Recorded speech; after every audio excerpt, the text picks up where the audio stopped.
So we're back with the third Dharma seal, or characteristic aspect of existence.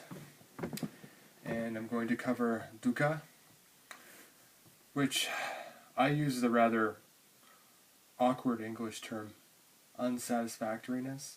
You can look at Dukkha as the unsatisfactory, inherently unsatisfactory aspect of existence. It's often translated as suffering. I find this one to be less than ideal because of the common Western understanding of suffering. We think of suffering often as torment or agony. We have a rather hyperbolic understanding of it, and part of this is subconscious, so we automatically reject the term suffering. What the Buddha meant by suffering, what dukkha literally is talking about, the way that they described it back then. The Buddha's lifetime was over 2,500 years ago. Dukkha refers to a cart with a faulty axle. So if you can imagine, you're riding on this cart and there's something wrong with the axle of the wheel, so every time this wheel turns around, you get jolted. So that's the idea here. It's a bumpy ride. So that kind of describes how, because of the nature of reality, and this goes back to the previous talks on the Dharma seals, everything is impermanent. Because it's impermanent, it lacks an inherent, indelible self. Therefore, and it's a wheel, it's a continuum, so you could also start at dukkha and work your way to any of the others. This is kind of the genius of the Buddha's teaching, and you will see more of it once we get into the Four Noble Truths as well. The third Dharma seal falls directly into the first Noble Truth and the Eightfold Path. He really was a genius at what he did. And that's why he's still remembered almost 3,000 years later.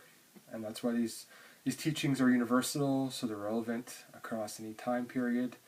Although some of the examples might seem archaic or anachronistic, we can modernize it or we can get the point. Anyways, to come back to dukkha, the unsatisfactory aspect of existence. Because things are impermanent, things change, and if we're grasping onto them, if we want reality to be other than what it is, consequently we suffer. You know, people get old, people die, things break. It's just the way things are. And until you can really align yourself to that and accept it, you will suffer. And this is pretty easy as you go through the training to verify for yourself. The amount of clinging is commensurate with the amount of suffering. One example that's been used is tug of war, rope burn. Life is bigger than you, and if you're hanging on to that rope and it pulls it and you get rope burn, how much you're grasping that rope, you're going to get that friction, and it's going to hurt. So what we're trying to do with this practice is to come to understand the way things are, and we're part of the way things are, we're part of reality, and if we can find our place, the Buddha talks about not going beyond your proper domain. If we can find our place, we can come to some peace of mind in the midst of all this chaos. So that'll sum up my explication of the three Dhamma seals.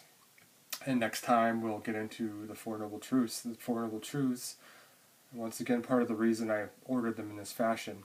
The first Noble Truth is the truth of dukkha. So it will follow directly from these talks, and particularly from this one. Until next time.